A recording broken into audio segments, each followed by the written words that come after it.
দিন আমার যে এই যারা টুল আদায় করে আর কি, যারা নিয়ে খাজনাটা উত্তোলন করে, তারা গেছে খাজনা উত্তোলন করার জন্য, খাজনা তারা উত্তোলন করছে। খাজনা কাটতে জন আইয়ে তখন এই জাহিদের নেতৃত্বে তারা 15-20 জন আয়া হারিয়া এই আমার লোকেরা ধরে হারিয়ে কিল ঘুষিয়া ফালাই দিয়ে আর টাকা যা আসিন সবটা তারা চিনে নিয়ে গেছে। তৎক্ষণাৎ আমি তখন আমি টিউনিরও জানাইলাম যে স্যার আমার এই অবস্থা, আমার লোকের মায়ের টিয়া পয়সা সব লয়ে গেছে জাহিদের নেতৃত্বে। পরে টিউনি সব আমার কইল যে আপনি কাজ করেন, আপনার থানায় যায় একটা দরখাস্ত দেন।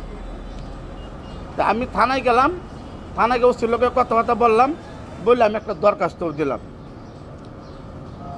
পরে কালকে আবার হলো 25 তারিখে আমি আবার খাজনা সকালবেলা খাজনা কাটছি, খাজনা উঠাইছি, আমার লোকজনে খাজনা উঠাইছে, কোনো সমস্যা নাই। তো বিকালে আমার কাছে একটা খবর আইলো যে তারা আজকে তারা মারবো এমন একটা প্রস্তুতি তারা নিতেছে। তো এই কথাটা আমি টিউনিরও জানাইছি, ওসি সাহেবও জানাইছি যে এমন ব্যাপার। তো ওসি সাহেব টিউনি আবার করলো যে আমার থানায় যোগাযোগ করেন। ওসি সাহেবের লগে যোগাযোগ করলাম। তো ওসি সাহেব আমার কইলো যে আমার টিম থাকবে না, কোনো সমস্যা নেই, আপনি কাজ করেন, সমস্যা নাই, আমার টিম থাকবে না। তাই কালকে আমার লোকজন কালকে গেছে টুল আদায় করার জন্য। মানে তারা যাওয়া মাত্রই বেশি অস্ত্র শস্ত্র নিয়ে আয়া হারে আমার লোকজনের উপর হামলা করছে। জেনেক্সে শিফট করো, লাইফকে লিফট করো।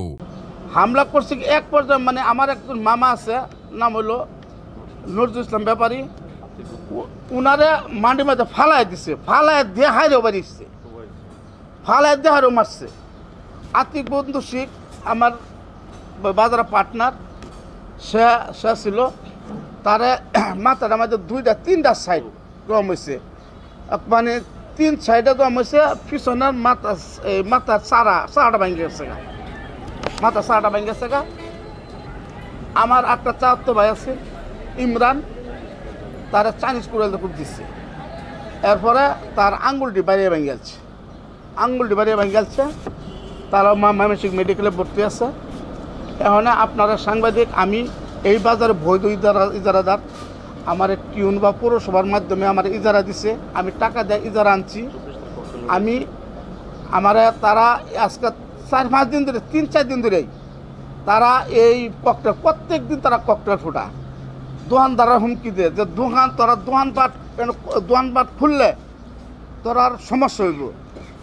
এবার 3 দিন তারা ককটেল মারছে বাজারের মধ্যে, এইটা আমি থানার মধ্যে জানাইছি। তাদেরকে কমিশন না দেওয়ার কারণে আমার কিছু বিএনপির লোক আমার এটার সাথে জড়িত, এরপরে জামাতের, তারা আওয়ামী লীগ আমলে আসেন হলো তারা হকাস লীগ। আর 5 তারিখের পরে নাম দিছে এটা ফেডারেশন দল, এইভাবে নাম দেয়। মানে মোটামুটি তারা এই আমার উপরে এই অত্যাচার বা আমার উপরে এমন একটা এই অবিচার তারা করতেছে। তা আমি বৈধ ইজারাদার হিসাবে আমি আপনার সাংবাদিক যারা আছেন, আপনাদের মাধ্যমে আমি এটা সুষ্ঠু বিচার চাই। আমার টিউনু সাহেব এই দলিল, আমার টাকা 65 লক্ষ টাকা দেওয়ার পর আমার দলিল দিছে, বা 1 বছরের জন্য আমার ইজারা দিছে। আমি সরকারের ফান্ডে আমি এই টাকাটা দিছি, এই টাকা দেওয়ারে আমি ইজারা ডাকিয়ে আনছি। ডাকিয়ে আনার পরে যদি আমার চান্দা বলে, এটার চান্দা বলে, তা এটা আমার মানহানি, এটা মানের আমার ক্ষতি। আমি অনুরোধ করব যে সাংবাদিক ভাইরা যারা আছেন, আপনারা একটু দেখে শুনে বুঝিয়া, কারণ একজনের মান মারাটা বলে এটা আমার কর্তব্য না। কারণ আমি বৈধ ইজারাদার, আমি টাকা দিয়ে ইজারাটা কিনছি, আমার বৈধ আদায় করি, আমি বৈধ কালেকশন করি। তা বৈধ কালেকশনের মধ্যে যদি আজকে এই যে আমার সম্বন্ধে আমার কিছু মন্তব্য করেন, তো এটা আমার মনে হয় যে এটা কতটুকু সঠিক, এটা আপনারা বিবেচনা করবেন।